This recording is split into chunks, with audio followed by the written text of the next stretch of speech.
দর্শক, ইতিমধ্যে আপনারা ঘটনা জেনে গেছেন যে চাঁদপুরের মেঘনায় একটি জাহাজে ৭ খুনের ঘটনা, নির্মম পৈশাচিক ঘটনা।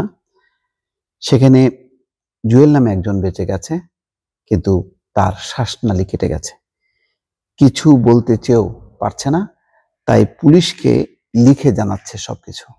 সেই ছবিটি প্রকাশ করেছে প্রথম আলো।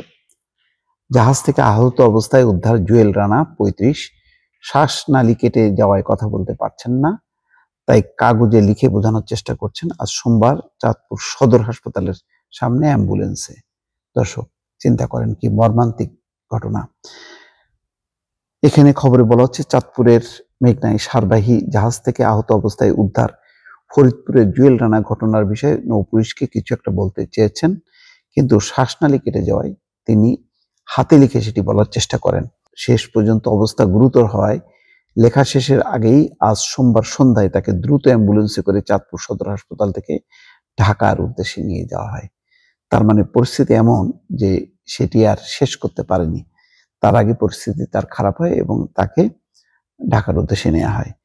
চাঁদপুরের হাইমচরের মেঘনা নদীর ঈশানবালা খাল এলাকায় নোঙর করা এমভি আল বাখেরা নামের একটি জাহাজ থেকে আজ সোমবার বেলা ৩টার পরে ৫ জনের রক্তাক্ত মরদেহ উদ্ধার করা হয়, আর ৩ জনকে গুরুতর আহত অবস্থায় উদ্ধার করে হাসপাতালে নেওয়া হলে চিকিৎসক ২ জনকে মৃত ঘোষণা করেন। একজন বেঁচে আছে, সে হচ্ছে জুয়েল রানা।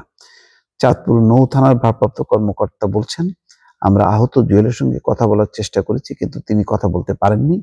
শুধু একটি কাগজে তার নাম আর একটা মুঠোফোন নম্বর দিয়ে যান, আর শেষ দিকে আমি লেখার পর অ্যাম্বুলেন্সটি চাঁদপুর থেকে চলে যায়।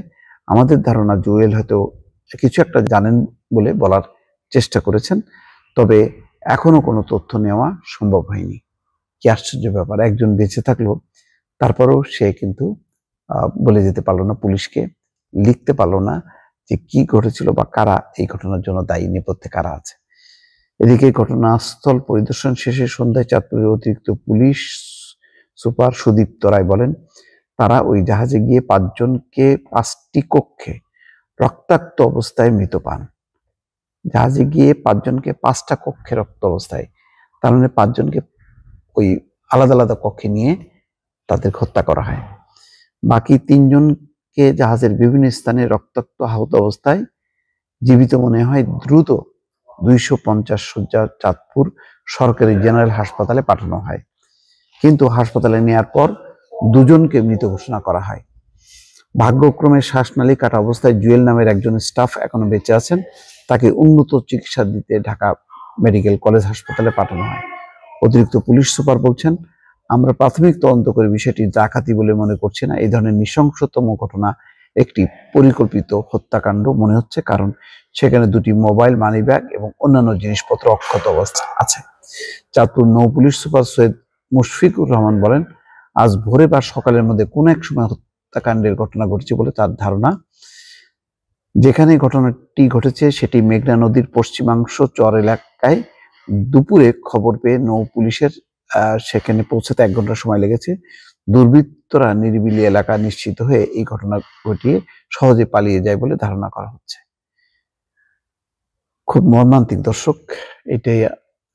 দেখেন, একজন বেঁচে থাকলো, কিন্তু সেও জানি না, এখন ঢাকায় তাকে নেওয়া হচ্ছে। যদি বেঁচে থাকে হয়তো পুলিশকে সাপোর্ট করতে পারে, আর যদি মানে জানি না, যেহেতু আশঙ্কাজনক অবস্থায় আছে, যদি মারা যায় তাহলে পুলিশকে এই রহস্য উদ্ঘাটন করতে যথেষ্ট পরিমাণ বেগ পেতে হবে। দর্শক, ভালো থাকবেন। আল্লাহ হাফেজ।